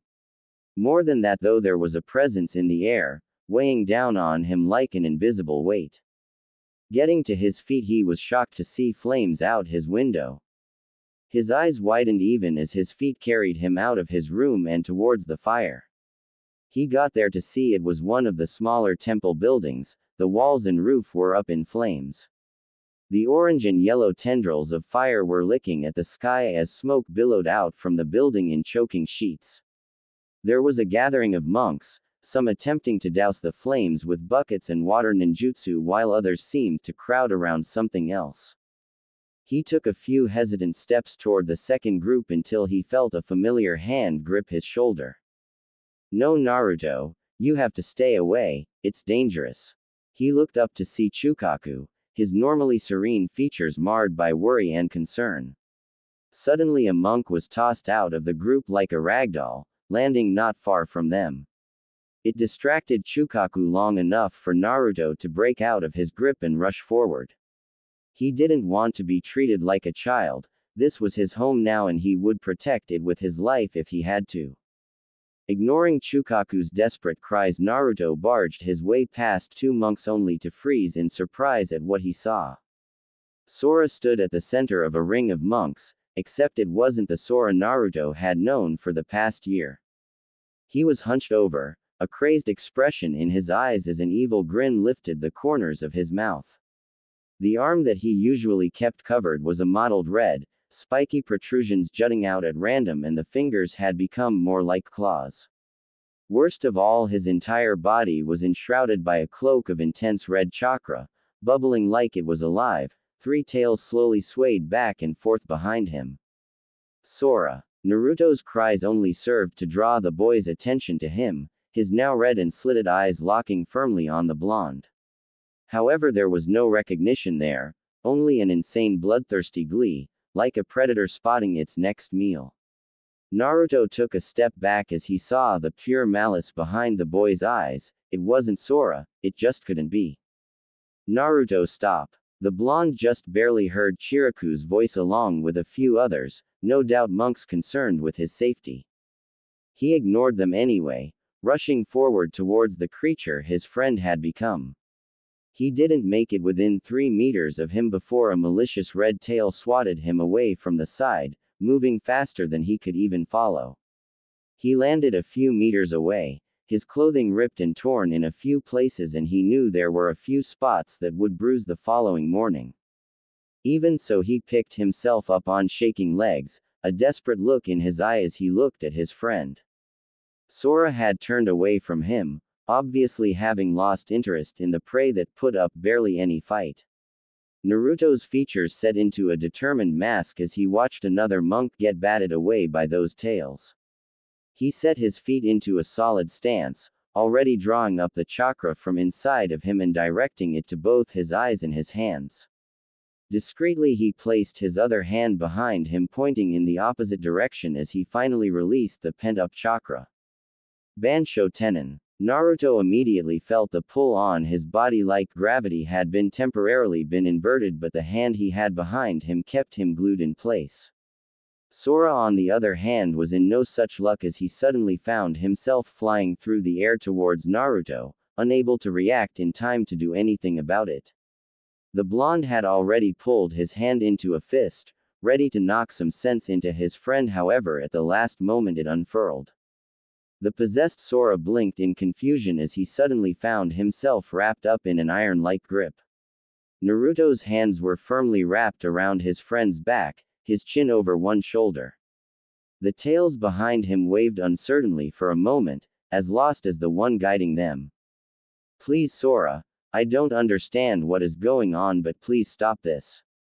A solitary tear rolled down Naruto's cheek, evaporating as it touched the cloak of pure chakra covering Sora. "Just stop this, let me help you." He hugged tighter, ignoring the pain as the malevolent chakra began to burn his skin and rip away at his already tattered clothing. "Stop it." Suddenly Sora seemed to freeze, the tails stopping in mid-sway as if caught in some invisible giant's hand. Ever so slowly the long red tails began to shrink back into the cloak, even as the cloak itself slowly began to leak off of Sora's body.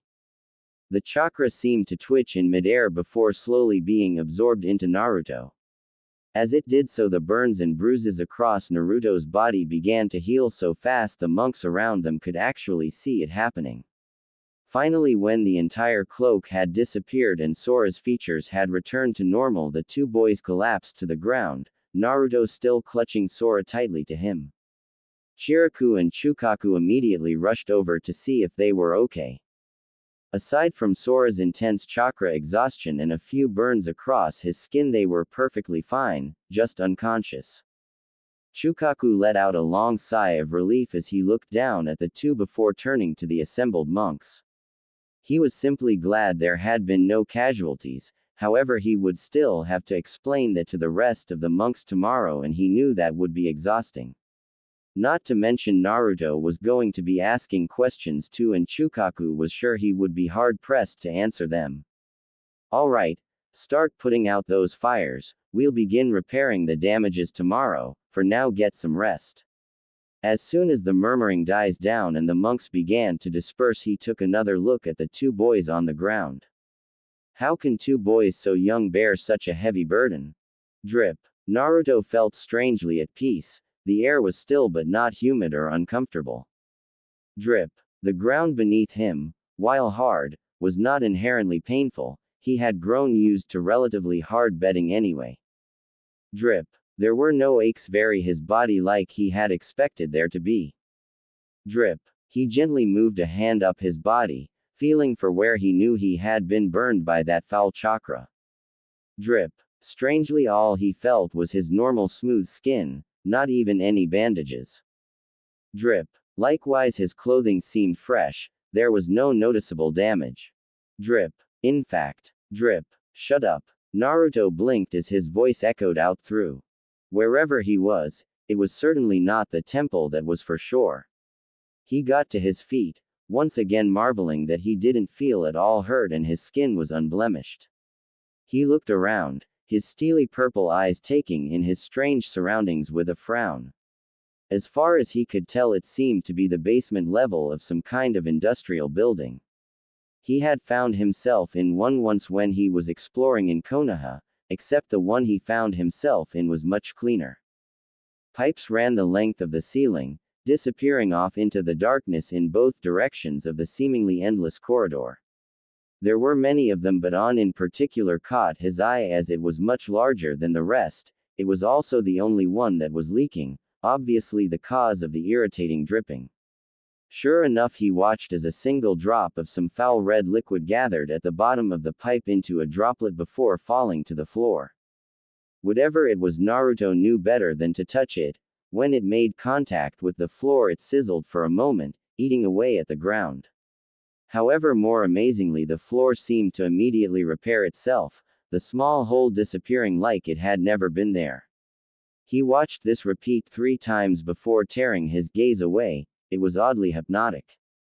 Having nothing better to do, Naruto began to walk down the corridor. It didn't seem to matter which way he took, they looked exactly the same. Every so often he would reach another leak in the pipe, the only indicator he was actually moving at all. Finally, though, he reached a fork. He blinked, looking down both identical passageways before shrugging and heading right. After maybe another 5 minutes of walking without any indication he was getting anywhere, Naruto finally stopped. He liked to imagine that a year in a temple had somewhat calmed him and given him some semblance of patience. However, the truth was Shinra Tensei. The area around Naruto erupted in an explosion of pure gravitational forces, his hands outstretched to either side to evenly distribute the blast. However, when he opened his eyes, he nearly fell to his knees in shock and despair. The walls were completely unharmed. There wasn't even a single indication his technique had done any damage, not even the pipes seemed affected, they just kept dripping away. However, Naruto did manage to spot one strange thing out of it. Just to test it, he began to build up chakra within his body again, feeling the flow in his pathways as it circulated at a faster rate under his direction. His ear twitched as he looked up at the pipes above him. It was unmistakable. Whatever was flowing through the smaller pipes sped up when he began to gather chakra and likewise slowed down when he harmlessly allowed it to disperse. Weird. With an irritated sigh, Naruto just resigned himself to walking along the pathway. However, no sooner than he put one foot in front of the other, he felt it, that same malicious aura that Sora had been emitting. His eyes widening in panic, Naruto took off at a sprint down the corridor in the direction he felt the presence coming from. If Sora was having another attack, he needed to be there for his friend. After another 5 minutes of running, as Naruto became increasingly worried, he finally turned a corner only to skid to a stop. In front on him was a massive room, a change from the otherwise cramped hallways, but the most noticeable feature was the enormous metal gate spanning the length of one wall and behind it. Naruto couldn't be sure. Darkness stretched on beyond the gate, showing no visible floor or ceiling, making it seem like Naruto was staring out into nothingness. Of course, it didn't stay that way for long. 2 enormous eyes cracked open in the darkness as Naruto stepped into the room. Their slitted black pupils framed by red stared through him, piercing him with their gaze. They were followed by an equally large mouth, teeming with teeth as it stretched into a horrific facsimile of a grin. Each gleaming white tooth was taller than Naruto was himself and looked like they could tear through just about anything. So my jailer finally honors me with his presence and with a gift of my own chakra, no less. How very. The 2 massive eyes narrowed slightly as whatever invisible head they were attached to lowered to better look at Naruto, simultaneously pulling in a deep breath of air. Thoughtful. Large white claws, much bigger than the teeth, appeared at the base of the cage door, gently stroking the bars with a deafening ring of metal. While a terrifying sight, it did give Naruto the impression that whatever this thing was, he was safe as long as he stayed away from the bars. Are you not going to speak ninjan? It has been so long since I have had the pleasure of company, 8 miserable years in fact. Naruto gulped, trying to hide just how frightened he was of this thing, whatever it was. Demon was the first word that sprung to mind, but upon thinking of that word, Naruto suddenly remembered his life in Konoha, those quiet whispers when they thought he wasn't listening. They too had called him demon, but Master Chukaku had told him they simply didn't understand him, and it was their ignorance that led to their hatred. Hello, I'm Naruto. The great eyes once again focused on the small child, the head lowering even further so that they were almost at eye level with one another. It wasn't that hard considering Naruto was about as tall as the diameter of the eyes. I know your name, Ninjin. I listened to you shout it out every time you made that foolish declaration of becoming Hokage. The creature seemed to spit the word Hokage like it left a sour taste in its mouth. By its voice Naruto would assume it was male, but it was so loud and booming he couldn't really tell either way. What's yours? Suddenly the creature laughed a deep, bellowing chuckle that resounded in the small space, at least small in comparison to itself.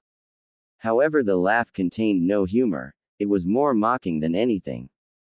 Just because you have those eyes, Ninjin, do not presume you can hold a candle to their original owner. The creature slammed its remaining invisible paw down somewhere in the darkness beyond the cage, the boom resounding through the room. Its eyes narrowed dangerously as Naruto didn't even flinch, its mouth once again stretching into a sickening grin. Do you not fear me, Ninjin? Its voice was low, like a soft grumble. Despite its sheer volume in Naruto's ears, it also didn't particularly sound like a question. Naruto stood firm though, quickly shaking his head defiantly. Master Chukaku says that fear is the natural human response to something we don't understand. But if we don't choose to try and understand, it will lead to ignorance and unfounded hatred. Then that hatred will only lead to more pain, suffering and fear. The creature in the cage almost seemed amused by this, its head rising up into the darkness even as its eyes never left Naruto's unmoving form. Don't hope to believe you could ever even try to understand me, Ninjin. I am a being beyond your comprehension. The culmination of millennia of hatred and rage. Naruto looked down at that, breaking eye contact with the creature for the first time since meeting it. Master Chukaku told me that nobody is born hating. It is only their experiences, their losses, their sufferings that drive them to hate, and that hatred is only the most extreme expression of love. He looked back up and saw the creature regarding him with what might have been curiosity, it might also have been contempt. Whatever it was gone before Naruto could really see, and the creature was lowering its head back down, its eyes narrowed but firmly fixed on the blonde. After a few moments of tense silence, it finally spoke out in a deep but low tone. For now you may call me Kyuubi. Now begone, Ninjin, this idiotic conversation has already bored me. Naruto suddenly felt a tug from behind as if he had been snagged by some invisible rope before he was violently yanked back into darkness. However, before he left he caught a glimpse of the Kyuubi's full form, that of an enormous nine-tailed fox. Ruto. Naruto. Naruto. The voice seemed to echo in his head like he was underwater. Woo. The blonde wearily blinked his eyes open, wincing as he managed to stare directly into a ceiling light. His eyes clenched shut as it felt like he was being repeatedly smacked over the head. No, wait. Ah, what was that for, old man? The blonde glared angrily at the wizened monk, who only offered an innocent smile in return, Shikuju returning to its place behind him. Good, you're up, Naruto-kun. We were beginning to worry. Naruto merely glared at Chukaku, rubbing his head as he mumbled a few choice curses under his breath. You got a funny way of showing it, master. His eyes not even opening for a second, the older monk reached around his back for the staff again. What was that, my boy? The blonde immediately had his hands up in front of him, and strained grin in his face as he attempted to placate the irritated monk. Nothing. Nothing, master. Chukaku just continued to smile, but with a sigh of relief Naruto noted the staff had once again disappeared to that null space that Chukaku seemed to be able to draw upon at will. Good. My ears aren't what they used to be, so I had to be sure. Naruto felt a large drop of sweat gather by his brow before he suddenly looked around, a more intent look on his features. Sora. How is he? He noticed he was back in his room, the blinds closed for all the good they did at keeping out the irritating rays of light from the early morning. Oh, don't worry about that, Sora's fine. In fact, he woke up a few hours before you did. I believe he's out training right now. Naruto blinked in surprise at that. He didn't know what was going on with Sora, but it seemed serious. Just how long had the two been out? As if sensing Naruto's thoughts exactly, Chukaku gave a small chuckle as he gestured towards the wall clock, proudly displaying that it was around midday. Don't worry, boy, you were only out for the night. Both you boys didn't have a scratch on you after a few hours. Again Naruto blinked in surprise. He was no medic, but he was sure wounds like they had weren't supposed to heal that quickly. Wait, training. Chukaku just hummed out a yes as he bobbed his head once in the affirmative as the blonde took the opportunity to pull himself up into a seiza position. Shouldn't he be resting or something? The older monk merely gave a knowing smile as he looked out the window, listening out for the usual sounds of the bird song as well as the rhythmic tapping of the shishi-adoshi. He was rather insistent. I believe he had some issues to work out, and nothing beats some hearty exercise to clear one's head. Naruto frowned at the word issues. Usually Sora would come to him if he had problems and vice versa. They were supposed to be friends. Speaking of which, Naruto suddenly had a thought as he remembered back on his strange encounter with the Kyuubi. It felt far too real to be a dream, but he didn't know what to make of it. Master. Chukaku only raised a brow as a single eye glanced in his direction, but Naruto had known him long enough to know that meant he was listening. I had a strange dream while I was unconscious. There was this strange place full of corridors and pipes that I was wandering through, and then there was this giant room with a huge cage. At the mention of a cave, Naruto suddenly found himself at the full attention of the head monk. And did you see what was behind the cage? Naruto blinked in surprise. It almost looked like Chukaku was taking what Naruto said seriously. Yeah, at first it was just some big eyes and teeth, but when I left I caught a glimpse of it. It was a massive orange fox that called itself the Kyuubi. Naruto was shocked to see Chukaku's eyes open in surprise. He had never seen the head monk's eyes open before. You say it referred to itself, as in you talked with it? Naruto nodded nervously as the old monk turned away, once again looking out of the window. However, this time he wasn't truly looking. Naruto could tell his thoughts were elsewhere. But it was just a dream, right, master? Chukaku took a quick glance at the boy, noting his nervous and insecure expression. It was so alien on Naruto's usually exuberant and confident face. Finally the man let out a sigh that really carried his age as he slowly got to his feet on aching knees. Naruto, come to my study in a few minutes. There's something I need to talk with you about.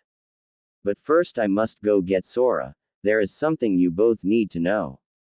And without further ceremony the old monk just left, leaving a highly confused blonde in his wake as he quickly made his way towards the training grounds.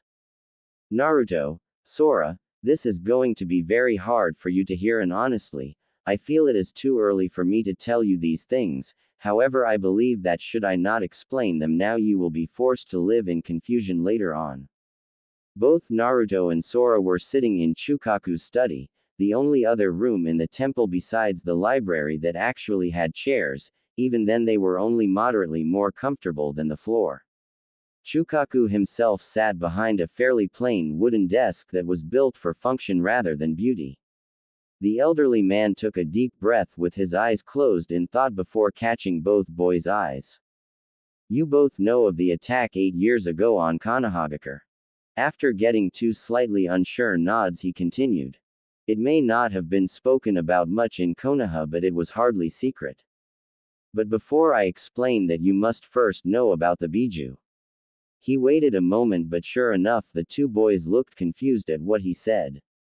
Nobody knows quite where they came from or even what they truly want, but we do know they are powerful. There are 9 of them in total, each marked by the number of their tails. He saw a glint of recognition in Naruto's eyes, but he quickly silenced any query with a wave of his hand. They are enormous constructs of chakra given form and life, and if I can trust a certain source of information, intelligence. The thing that attacked Konoha those 8 years ago was the Kyuubi no Kitsune, the most powerful of the 9 Biju. Its motives were unknown, but in the end it destroyed over half the village before it was defeated at the cost of the Yondaime Hokage's life. Except chakra is energy, and like all energy, it cannot be destroyed, only moved or changed, so in essence it is impossible to truly kill a biju.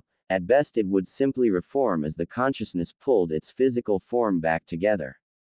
He waited to see if the boys were following him, and after seeing they understood so far, he continued.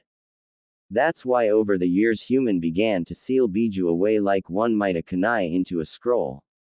They feared the power the creatures possessed, and aside from a select few with abilities strong enough to control or subdue the biju, it was the only way.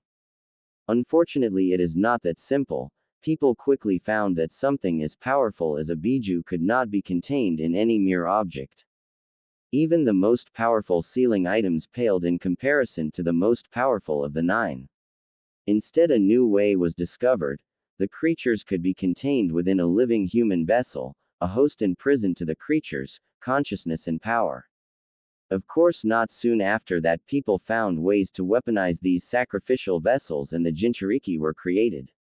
He sighed sadly as he looked back down at the two boys. Is anything clearer now? He felt a tug at his heart as he saw Naruto looking down at the desk, his eyes shadowed by his unruly hair. Sora, on the other hand, just seemed confused, looking at his friend curiously as his gaze alternated between the blonde and the elderly monk. I don't understand. Why are you telling us this? Surprisingly, it wasn't Shukaku who gave him his answer but Naruto, his head still lowered. Because we're Jinchuriki. He looked up finally, his brow furrowed in a frown but his eyes sharp and attentive. Aren't we? He stated as such, but the tone of his voice made it clear it wasn't really a question. Shukaku sighed deeply. People didn't give Naruto enough credit. He was really much sharper than he appeared. Not quite. Naruto, you are a Jinchuriki, and from what you told me about your dream, I would say you contain the 9-tailed fox that attacked Konoha. It was most likely sealed into you by the 4th Hokage in order to stop the creature's rampage. Seeing Naruto's head dip back down, he turned to Sora, who continued to look around confusedly, completely lost. Sora, on the other hand, is a rather unique case. He cannot have a biju inside of him as they are all currently accounted for in their various villages, however he certainly has the chakra of one within him. Even Naruto looked up at that, confused by what the elderly monk meant.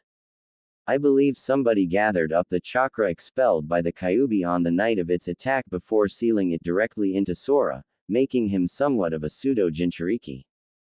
That was what that incident was, Sora tapping into the power sealed within him. Unfortunately, as you witnessed, the chakra of a biju is immensely potent and so intertwined with its consciousness that it can hold their will, even after separation from the creature itself. The Kyuubi is known for being a beast of hatred and rage. It is no surprise that its chakra contains those same dark intents and is no doubt drawn upon when the user is in sync with such emotion. Naruto looked up at that, looking around at his friend, who this time was the one to dip his head. It's a great power, but also a great burden. However, just like with any ability or technique, with enough patience and practice. I don't want it. Shukaku and Naruto looked around at Sora in shock. He had stood up from his seat, allowing the wooden chair to clatter to the ground. His chest was heaving and his eyes were brimming with tears. For a second, Shukaku could have sworn he saw a flicker of red enter his eyes. I never asked for this power. Get it out of me.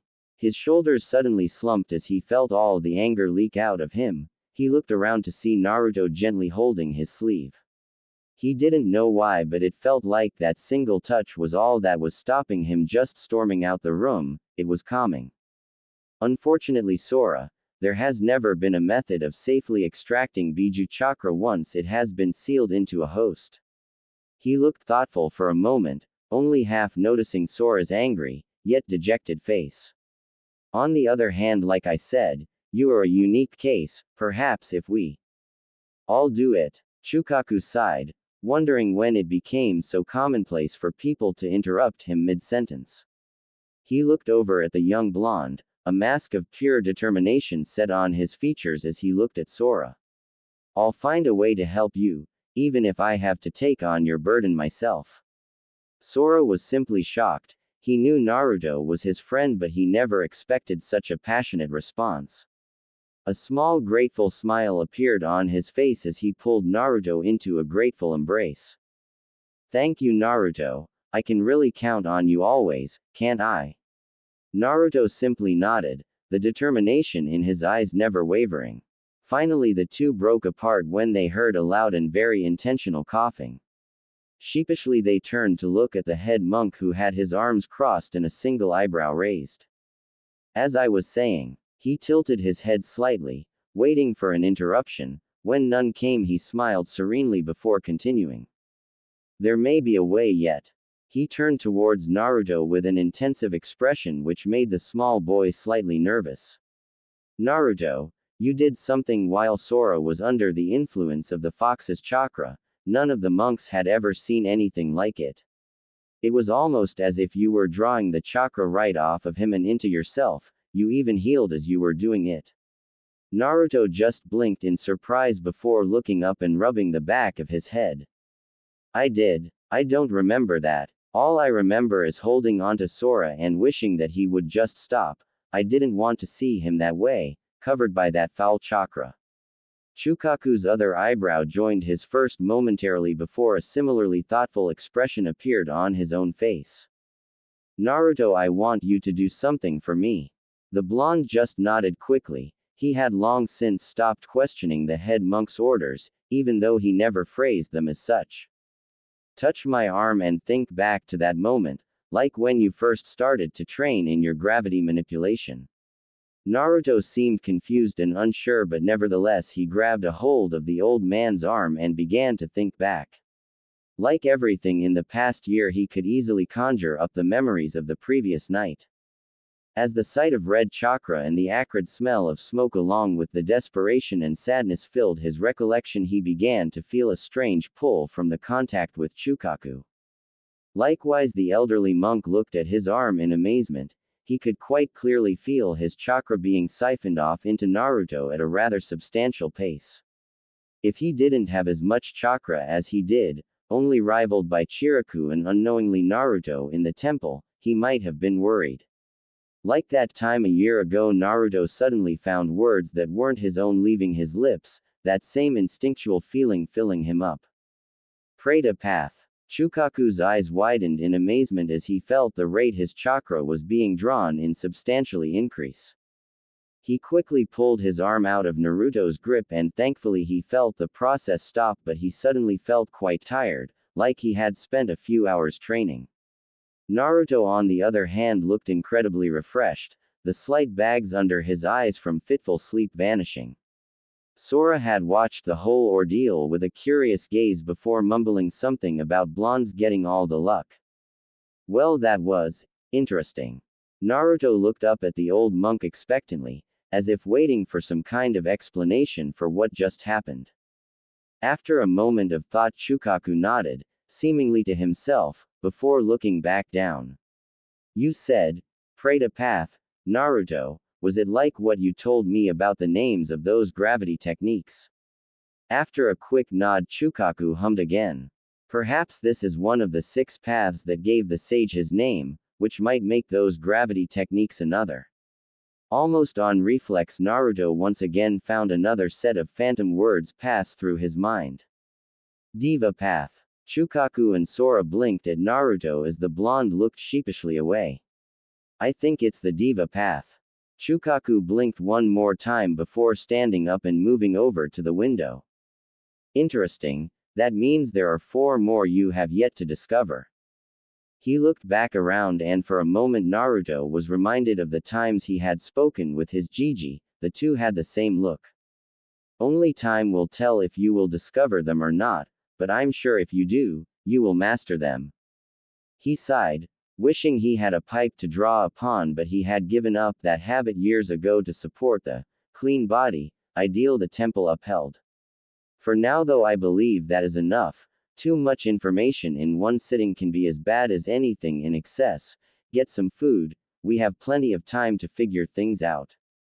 He watched as the 2 boys stood, bowed and left the room, bickering almost as soon as their feet landed outside his door. So you held me, huh? Sora had a mischievous smirk on his face as Naruto froze with his face flush with embarrassment. Gah, you're just jealous I had to be the one to save you. Sora never lost his haughty expression even as he began laughing, on hand on Naruto's shoulder as the two walked further away from the study. Shukaku watched them go with a fond smile, glad that even this experience had done nothing to dampen their spirits and their friendship. It was rare to see a bond so strong, especially one that held against hardships like these. The next few months flew by very quickly for Naruto. He had made a promise and he intended to keep it. He had wholeheartedly thrown himself into finding a way to free Sora of the burden inside of him. He now spent hours each day holed up in the library, poring over books, but that wasn't to say he neglected his training or other studies. He still made time to do everything, although he now found his day very tightly packed.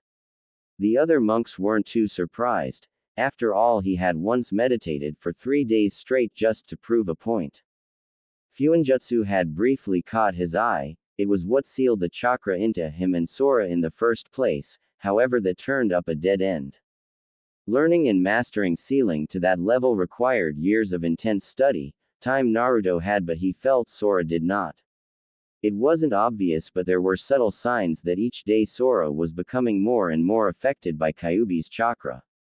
Brief flashes of unreasonable anger, his eyes flaring red occasionally, and worst of all, his arm. Sora's arm had always been a concern for him, but now it was permanently stuck in its more demonic form. What Naruto needed was time, or at least a way to decrease the time it would take him to learn Fuinjutsu, what he had thought was an impossibility. However, to his surprise, when he brought the matter to Chiraku, he had instantly thought of a solution, a technique known only to Konoha ninja, but shared with the Fire Temple due to them being affiliated. The Shadow Clone Technique. It seemed so perfect at first. Now Naruto could split his attention as much as he wanted, and all he would have to deal with was a small headache at the end of the day. In theory, with his chakra reserve, he should be able to create hundreds of clones that could all share their memories with him. Of course, things were never so simple for the blonde. As soon as he tried to create any clones, he ran into a problem, if you could call it that. It turned out that due to the clones having Rinnegan eyes as well, Naruto shared his vision with them and them with him. It had certainly been a surreal experience for the blonde to suddenly find himself staring in about 100 different directions at once, not to mention intensely confusing and painful. Right now he could only deal with his vision split 3 ways, but it was still very distracting. Shukaku theorized that with practice he could increase the amount of clones he could deal with, so each day he would spend about an hour just acclimatizing to it. He found out by accident as a clone watched him spar with Sora that it gave him a unique advantage in that a single clone could cover his blind spots while 3 could practically eliminate them entirely, and all they had to do was sit still and watch. Of course they were fragile, and once Sora realized what he was doing, he quickly went about destroying them as soon as possible. Luckily, with Naruto's incredible reserves, it was fairly simple to just remake them once popped. Sora too had learned the Shadow Clone technique, and thanks to his own demonic chakra, which gave him substantial reserves, if not comparable with Naruto's or any other Jinchuriki, he quickly made good use of them. He did not suffer from the same problems Naruto did, although they found the mental exhaustion was much more taxing on him, limiting him to how many clones he could make a day. Still, it allowed him to study inside with clones while meditating or training outside, freeing up some of his day. However, with pretty much all of Naruto's day taken up, Sora found himself with a lot of free time.